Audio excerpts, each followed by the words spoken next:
Umbutho we-ANC uvakalise inxalabo ngelinge lenkampani yezonxibelelwano kweli Telkom lokudenda abasebenzi ababalelwa kuma-3,000.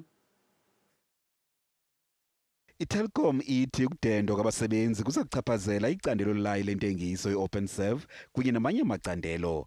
Kwimbalelwano ethunyelwe kwimanyano zabasebenzi, iTelkom ithi inkqubo yokudendwa kwabasebenzi iza kuqala ngo-April. Isithethi se-ANC uMnumzana Pulemabe uthi bengumbutho baxhalabile ile nkqubo yokudendwa kwabasebenzi. We are hoping that in everything else that they do, they will also make sure that they put the interest of the workers first. Remember that in everything else that our revolution is all about, is to also make sure that we protect jobs.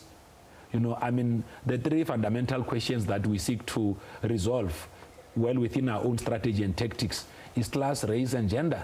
And you can only be able to resolve class issues through employment, amongst others, making sure that those that are in employment could be able to sit in those positions at a sustainable and equitable level.